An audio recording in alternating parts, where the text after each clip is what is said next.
Hi, my name's Kyle. I'm going to be taking you through the repair process for a broken taillight on your Massey Ferguson GC 1723 or 1725 tractor.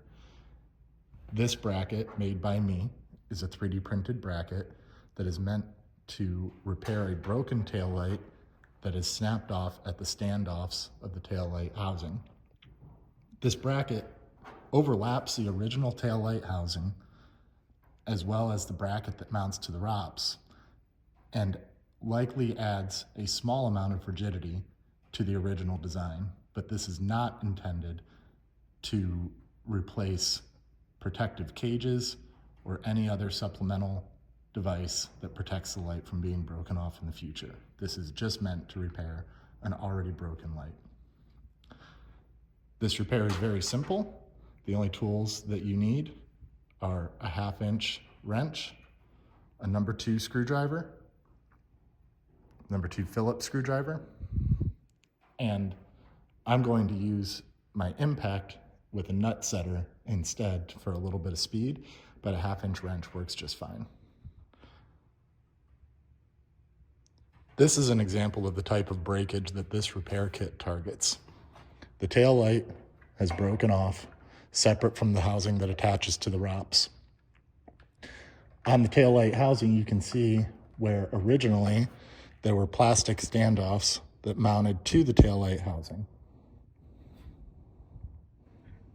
These have broken off and are now screwed into the bracket that mounts to the ROPS. The first thing that we're going to do is disconnect the taillight wiring. The wire is located right underneath this back reflector here, and this is the connector for it. There's no special tabs or anything like that on this connector. It just pulls apart.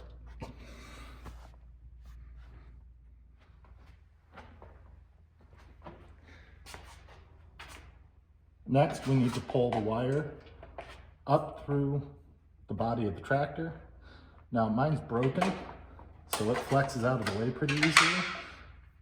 Yours may not flex out of the way that easily, and you may have to remove some additional screws to get the flex that you need, but mine moves pretty easy.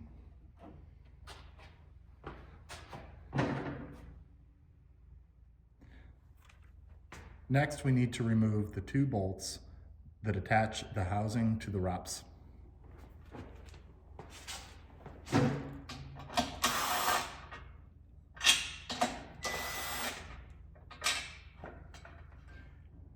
And the entire housing will now pull out.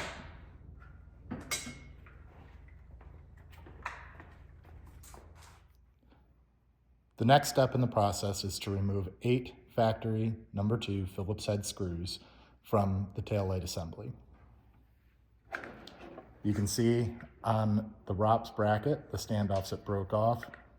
Mine are a little bit gray because I attempted to use some 2-part epoxy to repair it in the past. This repair did not work. We are going to need to remove these screws from the back, which may require that you use pliers to hold these plastic standoffs in place while you remove the screws. I've removed the 2 bottom ones already. And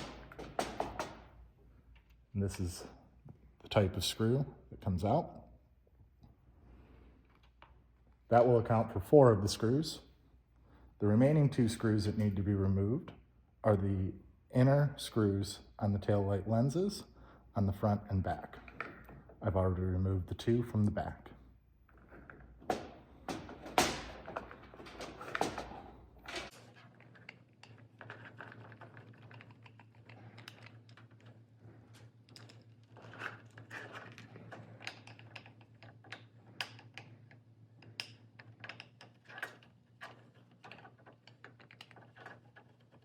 Be sure to use a number 2 screwdriver for these so that you do not strip the screws.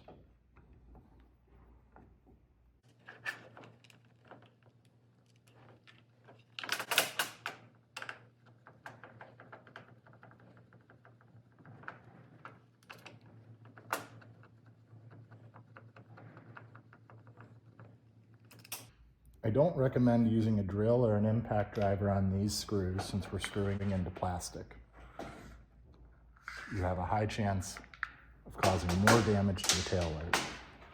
Now on mine, because I let it dangle for a while, this is pulled out of the boot. You could use a drop of super glue and press that back in to prevent that from coming out. But once it's held in place by the bracket, it should not be an issue. Next, we need to slide our bracket onto the taillight assembly. We're going to bring the cord through the middle.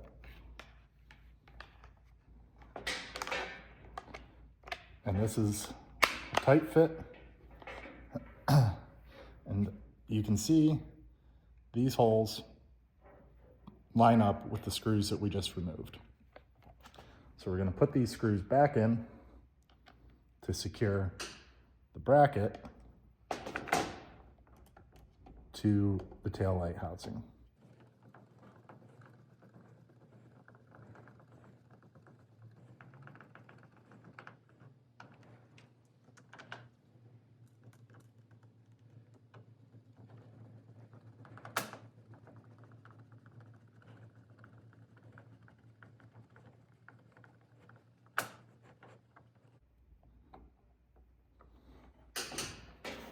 These don't need to be super tight. Don't go crazy on them and risk more damage.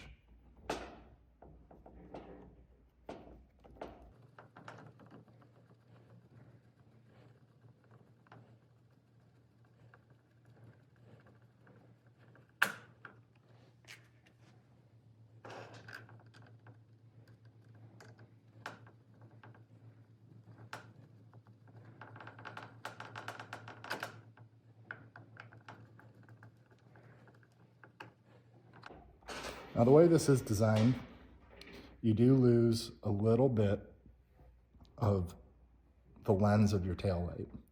This bottom piece that overlaps doesn't take up any part of your tail light that actually lights up.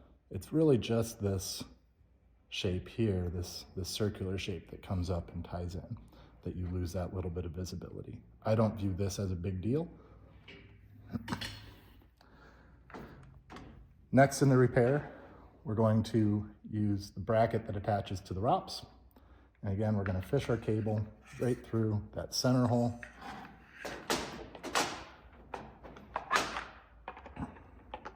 And you can see that the plastic standoffs on the bracket that you're purchasing line up perfectly with the bracket that attaches to the ROPS.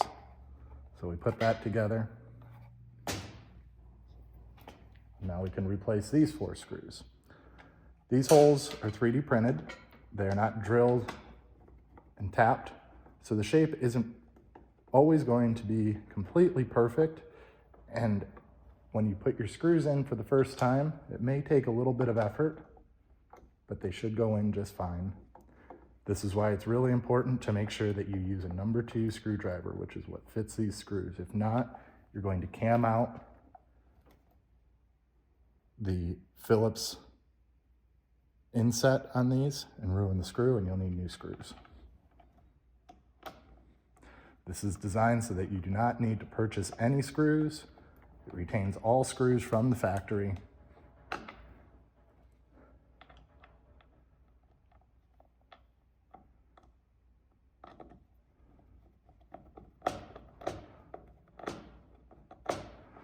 This one I used the wrong size screwdriver on before, and I cammed it out, and I can't get a very good grip. All right, now we have our repaired taillight assembly. This is ready to mount back onto the tractor, and we've restored the original fit, function, and durability. This does add a small amount of length to the overall taillight. It adds a total of 1/8 of an inch, which is right in the middle here. Other than that, this plastic strip is overlapping both brackets, adding strength to the original design. Let's go mount it on the tractor. Okay, back at the tractor, we're just going to follow our steps in reverse. So the way that this mounts is that Just as a reminder, you can look at your other one, but the red goes on top, pointing back. So we're gonna fish this wire down through this hole, and it's gonna pop out. You wanna feel on the bottom hole for it to come down, and then this is a little bit tricky, but you wanna pull that through. So now your wire, sorry for the shaky camera, should be pulled out through the bottom hole. See that? And we don't have to worry about fishing it down yet. We're gonna get this mounted up first.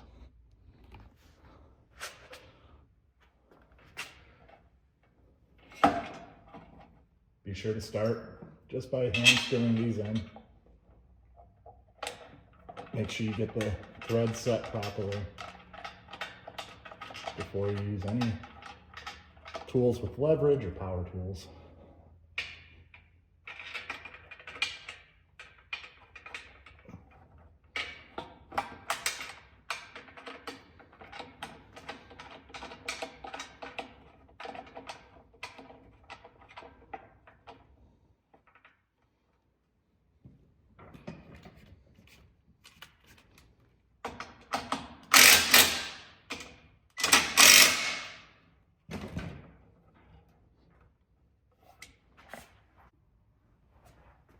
And we're gonna fish our cable back through, just like we did before.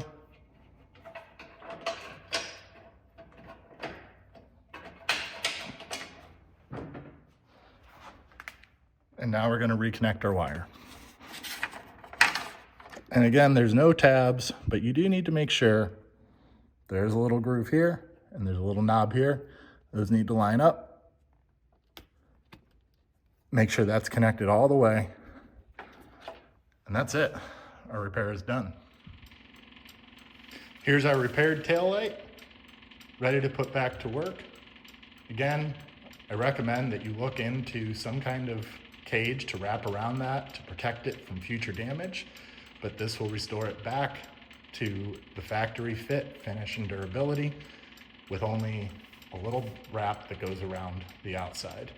I hope that you found this helpful, and I hope that you're able to repair your taillight using this product. Thank you.